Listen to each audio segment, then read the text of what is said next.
Hi అండి, నేను మీ విజయ. గున్ని రసోయిలో అందరికీ స్వాగతం, సుస్వాగతం. ఈరోజు నేను మీకు అమ్మమ్మ కాలం నాటి పాలముంజలు చెప్తానండి. చాలా బాగుంటుంది ఇది కడుపులో మనకి బాగలేనప్పుడు చేసుకోవచ్చు. అలాగే చాలా ఈజీగా కూడా డైజెస్ట్ అయిపోతుంది ఇందులో కాల్షియం, ఐరన్, విటమిన్ అన్నీ ఉంటాయండి. చాలా బాగుంటుంది. వాళ్ళు చేసుకునేవారు. పాల పలుకులతో చేస్తారండి ఇది. రండి, ఇది ఎలా చేస్తారో చూస్తాం. ఓల్డ్ ఈజ్ గోల్డ్ అంటారు. ఇది మళ్ళీ చేసుకోండి, మీరు చేసుకోండి, అందరికీ పెట్టండి.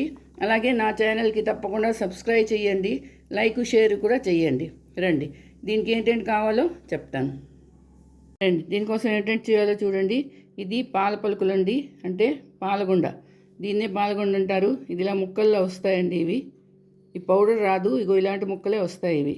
ఇదేదైనా సూపర్ మార్కెట్లో దొరికిపోతాయి. చాలా బాగుంటుంది ఇది. పాలగుండ అంటే వాళ్ళు ఇస్తారు. ముంజలు చేసుకుని పాల పౌడర్ అంటే ఇస్తారండి. ఇది తర్వాత పాలు, ఇది మరిగించిన పాలండి. యాలక్ పౌడరు, పంచదార, కొబ్బరికాయ, పిస్తా, కాజు ముక్కలు, ఇవేనండి దీనికి కావాలి. రండి, ఇది ఎలా చేస్తారో చెప్తాను. ఈ పాలగుండకి ఒక కప్పు తీసుకున్నానండి. ఈ కప్పుతో ఒక కప్పు తీసుకున్నాను.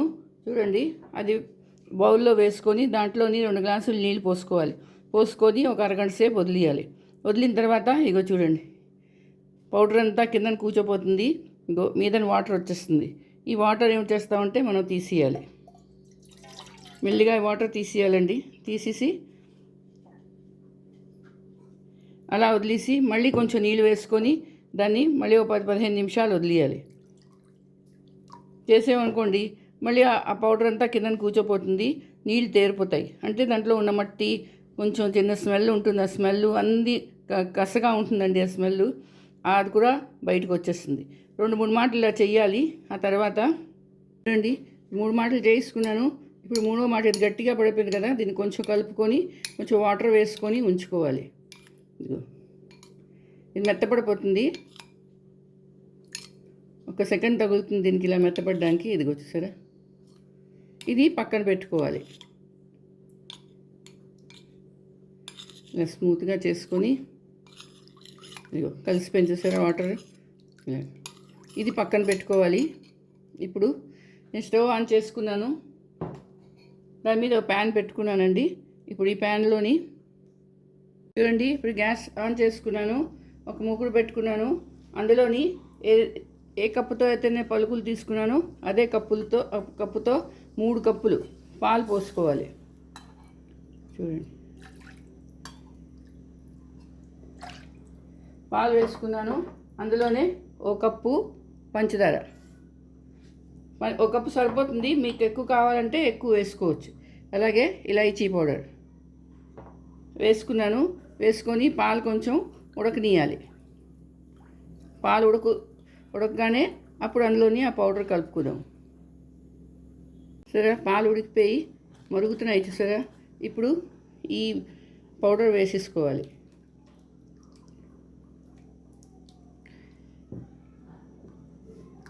ఈ పాలగుండ నానబెట్టుకున్నాను కదా, అది వేసేసుకొని ఇంకా కంటిన్యూ కలపాలండి. కొంచెం సిమ్లో పెట్టే కలపాలి. ఇది ఆపకూడదు, ఎందుకంటే ఇది గట్టి పడిపోతుంది. చూడండి, ఇలా కలుపుతూ ఉంటే ఇది దాని మట్టుకు అదే గట్టిగా అయిపోతుంది. ఆపారంటే ఉండలు అయిపోతుంది. ఆపకుండా అలా కలుపుకోవాలి. చూడండి, ఇలా దగ్గర పడిపోయింది సరే, ఇలా దగ్గర పడిపోతుంది. ఇప్పుడు ఏం చేస్తామంటే ఒక ప్లేట్లోని నెయ్యి రాసుకొని పెట్టుకోవాలి. మామూలుగా అయితే ఒక గుడ్డ తడుపుకొని దాన్ని పిండుకొని ఆరవేసి దాని మీద వేస్తారు. కానీ ఇప్పుడు నేను ఒక ప్లేట్కి నెయ్యి రాసుకున్నాను, దాని మీద వేస్తాను. ఇప్పుడు కాజు, తర్వాత కొబ్బరి ముక్కలు ఇవి కూడా వేసేసుకోవాలి. వేసుకొని కలుపుకోవాలి. చూసారా, కలుపుకోనాక ఇప్పుడు దానికి ప్లేట్లో వేసుకుంటాం. చాలా బాగుంటుందండి. నోట్లో కొబ్బరి ముక్కలు వస్తాయి తింటున్నప్పుడు. ఇంకోటండి, ఇలా వేసుకోవాలి. క్లాత్ మీదైనా ఇలాగే వేసుకోవాలి, ప్లేట్లో అయినా ఇలాగే వేసుకోవాలి. ఇదిగో చూసారా ఎంత స్మూత్గా ఎంత బాగా వచ్చాయో. ఇది కొంచెం చల్లారితే ఇలా తీసుకోవాలి. ఇదిగో ఇదేనండి పాలముంజలు. చాలా బాగుంటాయి. ఇవి చాలా టేస్టీగా ఉంటాయి. ఇందులో అన్ని విటమిన్స్ ఉంటాయి. ఇది కడుపులో చలవ చేస్తుంది, అందుకని చేసుకుంటారు. ఎక్కువగా సమ్మర్లో చేసుకుంటారు. మరి మీరు చేసుకోండి, అందరికీ చేసి పెట్టండి. ఎలా ఉందో కమెంట్ చేసి నాకు తప్పకుండా చెప్పండి. నా ఛానల్కి కొత్తగా వస్తే మాత్రం తప్పకుండా సబ్స్క్రైబ్ చేయండి. అలాగే నా వీడియోకి లైక్ షేర్ చేయండి. మళ్ళీ ఇంకో వీడియోతో కలుస్తాను. అంతవరకు సెలవు.